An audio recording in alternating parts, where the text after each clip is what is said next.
अस्सलामुअलैकुम। मैं फजलुर रहमान खुर्रम हूँ, डॉन हाई स्कूल मलिकपेट का करस्पॉन्डेंट डायरेक्टर, और तमाम एसएससी के कामयाब बच्चों को मुबारकबाद देता हूँ आप लोगों के थ्रू, क्योंकि वो लोग काम भी किए हैं, मेहनत भी किए हैं। शायद पूरी तरह से रेगुलर अंदाज में, परफेक्ट अंदाज में ना हुई हो, मगर बहुत मेहनत किए हैं ऐसे मुश्किल हालात में। इसलिए मैं उनको दिल से मुबारकबाद देता हूँ उनकी कामयाबी पर। और साथ में ये भी बोलना चाहूँगा कि ये बच्चे जो अब कामयाब हो चुके हैं एसएससी के लिए, इंटरमीडिएट में जब जा रहे हैं, तो वो अपने तौर पे तालीम हासिल करें, क्योंकि आजकल का जो दौर है वो इलेक्ट्रॉनिक मीडिया का है और घरों में भी किताबें होते हैं, और तकरीबन सहूलतें हैं आम तौर पे। बाज़ जगह मैं मानता हूँ नहीं भी होंगे, मगर अपने बड़ों से हेल्प लें। घरों में बहुत महफूज रहते हुए अपनी तालीम को अपने ऑब्ज़र्वेशन के साथ, अपनी ख़ुद की मेहनत के साथ, सेल्फ़ स्टडी के साथ, को जो कुछ भी किताबें अवेलेबल हैं, जो कुछ भी मटेरियल अवेलेबल है, उसके वो जो है उसकी मदद से आगे बढ़ें। अब नेचुरली इंटरमीडिएट में उनको थोड़ा मुश्किलों का सामना करना पड़ेगा, क्योंकि 10th क्लास की कुछ ख़ास क्लासेस नहीं हुई, 2-2.5 महीने से ज़्यादा फ़िज़िकल क्लासेस जो थे ऑनलाइन क्लासेस हुए हैं। उसमें बहुत सारे लोग उसमें शायद अटेंड किए या नहीं करे, मगर ये है कि अपने तौर पे तो हर बच्चा पढ़ा है, सीखा है, और ये है कि उतना सिस्टमेटिक नहीं हुआ होगा जो हर साल होता था। इन इंतहाई तकलीफ़देह हालात में, क्योंकि ये जो पैंडमिक है जो हम उसको एक्सपीरियंस कर रहे हैं, शायद ये इंसानी ज़िंदगी का सबसे बड़ा एक ख़तरनाक दौर है, और अपने बच्चे भी एक्सपीरियंस कर रहे हैं। वही जो एक्सपीरियंस कर रहे हैं उस दौर से बाहर निकल रहे हैं वो लोग, और ये ख़ुद एक बहुत बड़ा उनका अपना एक एक्सपीरियंस का और एक उनकी पर्सनैलिटी बनाने का एक हिस्सा भी है ये, क्योंकि ऐसे हालात में कैसा अपने आप को बहुत अच्छा रखते हुए काम करें ऐसे मुश्किल हालात में। अभी जो 10th क्लास जो पास हुए हैं, प्रोमोटेड पास हुए हैं, उनको एडमिशन लेने के लिए क्या उन लोगों को दुश्मनी का सामना करना पड़ेगा एडमिशन के लिए? नहीं, दुश्वारियों का तो नहीं करना पड़ेगा, क्योंकि एडमिशन तो कैसा भी मिल ही जाएगा, और सब जगह जहाँ अपनी चॉइस के कॉलेजेस में मिल जाएगा। मगर उनको जो दुश्वारियाँ जो आएंगे वो कि फिर तालीम को जो स्टैंडर्ड है, जो 10th का स्टैंडर्ड है, जो इंटर का है पहले से जो सेट किया हुआ, उसमें थोड़ा शायद उनको दिक्कत का सामना करना पड़ेगा, क्योंकि स्टैंडर्ड थोड़े ज़्यादा हैं। तालीम उस हद तक नहीं हो सकी थी, मगर अब उनको ये है कि एक चांस ये है कि अपने तौर पे तालीम हासिल करें और बहुत अच्छी तरह से करें। उनके पास कंसंट्रेट करने के लिए काफ़ी टाइम है, और बैठें, पढ़ें, उनको अवेलेबल रिसोर्सेस को यूज़ करें और आगे बढ़ें। जी।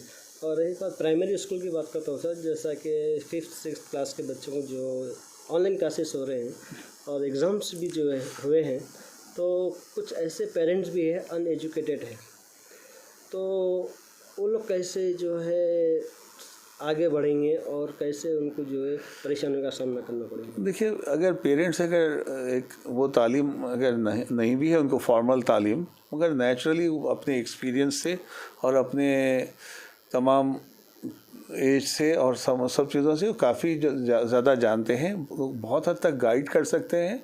और बच्चों को सिर्फ गाइड कर देना चाहिए, पढ़ाना नहीं है। पढ़ाना है तो फिर उनको तालीम की ज़रूरत है।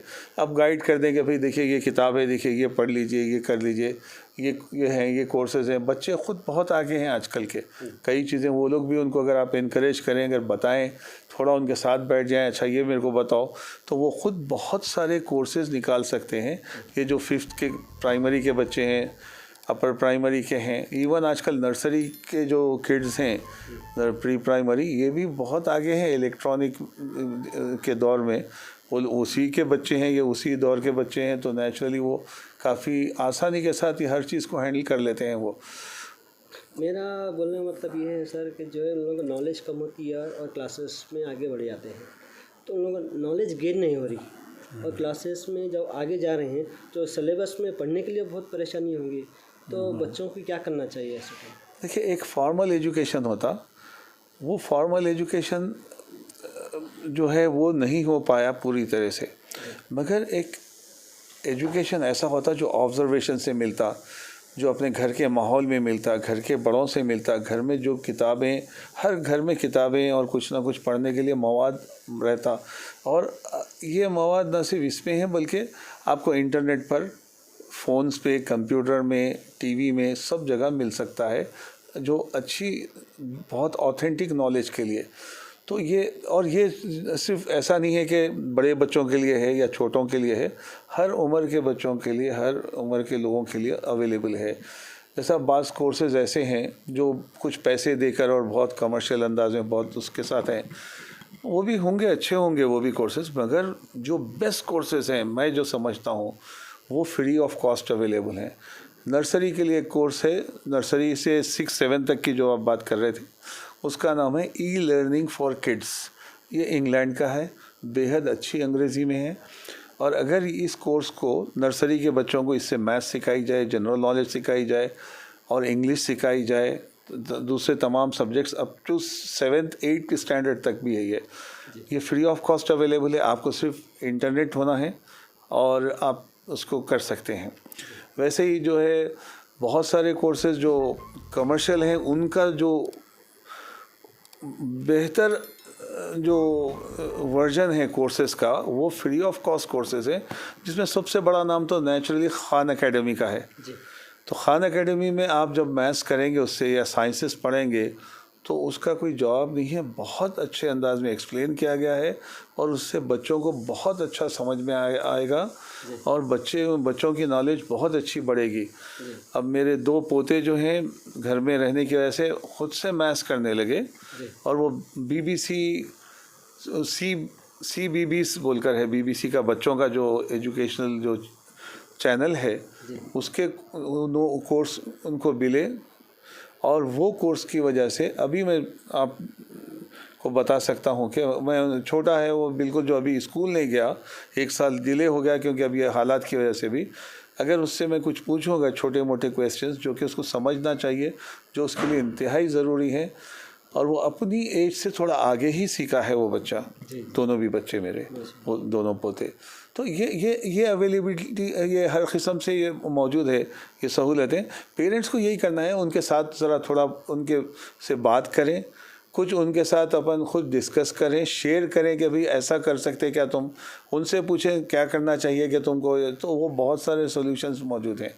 और ऑनलाइन जो एग्ज़ाम्स वगैरह का जो आप बोल रहे थे स्कूल में लिए गए, ऑनलाइन एग्ज़ाम्स की भी वो अहमियत नहीं है, बस जो तालीम की है। अब इस वक्त में तो अगर आप ऑनलाइन एग्ज़ाम कोई बच्चा नहीं दे पाता, उसके पास फ़ोन नहीं है, तो भी उसको पास तो करना ज़रूरी है। ये हालात ऐसे हैं कि बच्चों को रोकना भी नहीं चाहिए।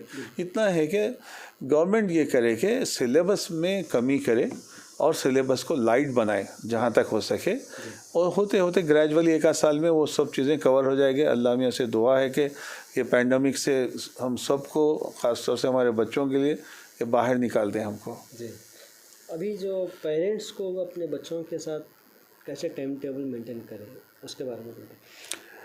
देखिए, अब बहुत अच्छी बातें ये हो गई हैं कि ख़ासतौर से मुस्लिम घरानों में जितने हैं, नमाज वगैरह बहुत वक्त पे हो रही है आजकल, ये एक अच्छी बात हो गई है। कुरान शरीफ बहुत अच्छा पढ़ रहे हैं, ये भी एक बहुत अच्छा, यानी इसका एक खुश आइन एक साइड है इसका, ये बहुत अच्छा रहेगा। और उसमें यह है कि थोड़ा बच्चों को ये इनकरेज करें कि रात में देर तक ना जागें, आप जल्दी उठ जाएं, आपको टाइम ही टाइम है हर चीज़ के लिए। रात की नींद पूरी कर लें, बड़े जब कर लेंगे तो नेचुरली बच्चे भी कर लेंगे, और सुबह से फिर उनको एंजॉय करने दें, पढ़ने दें, और उनका एक छोटा सा टाइम टेबल ये हो जाए कि भाई कुछ अपना कुरान शरीफ पढ़ रहे हैं, एक टाइम थोड़ा सा रख दें उनके लिए। अब उसके बाद 2-3 सब्जेक्ट्स, तमाम सब्जेक्ट्स पढ़ने की ज़रूरत नहीं है, तमाम काम करने की ज़रूरत नहीं है। एक अहम 2-3 सब्जेक्ट्स पहले उसको एक हद तक पढ़ लें, वो दिन भर में बस इतना ही काम करना है। उनको कुछ एक्टिविटीज़ में इन्वॉल्व करें, एक्टिविटीज़ बहुत इम्पॉर्टेंट होती हैं, चाहे वो किचन की एक्टिविटीज़ हों, चाहे घर की साफ़ सफाई के हों, कुछ जमाने के हों, या उनको कुछ प्रैक्टिकली कुछ ड्राइंग वगैरह करवाएं, उनकी जो थिंकिंग पावर बढ़ाएं, उनका जो इमेजिनेशन है और उनका जो सोचने का जो पावर अगर बढ़ता है तो ये उनकी ज़िंदगी के लिए बहुत अच्छा रहेगा। मैं बच्चों से ये ख्वाहिश करूँगा जो 10th के हैं ख़ासकर या हाई स्कूल के हैं, प्राइमरी के, कि वो अपने माँ बाप से कुछ पूछें और उनका कहा माने और जिस हद तक भी हो सकता है उस पर अमल करते जाएं, उनकी बातों पर, और बाहर ना निकलें क्योंकि ये दौर बहुत उसका है इम्पोर्टेंट, जब तक इंतहाई ज़्यादा ज़रूरी ना हो।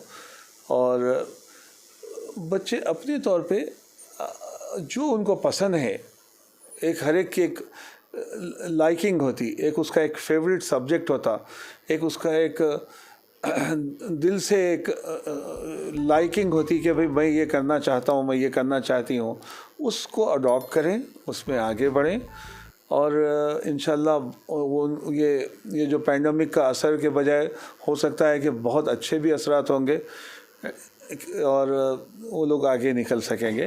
तो मेरी नई ख्वाहिशात तमाम स्टूडेंट्स के साथ हैं कि वो अपनी सेहत का अच्छा ध्यान रखें, एहतियात बरतें और पढ़ेंगे लिखेंगे तो माइंड पॉजिटिव रहेगा, कोई ना कोई एक्टिविटी में रहेंगे, क्रिएटिविटी में रहेंगे तो माइंड पॉजिटिव रहेगा, ये ख़ुद बहुत बड़ा अच्छा उनके लिए काम रहेगा।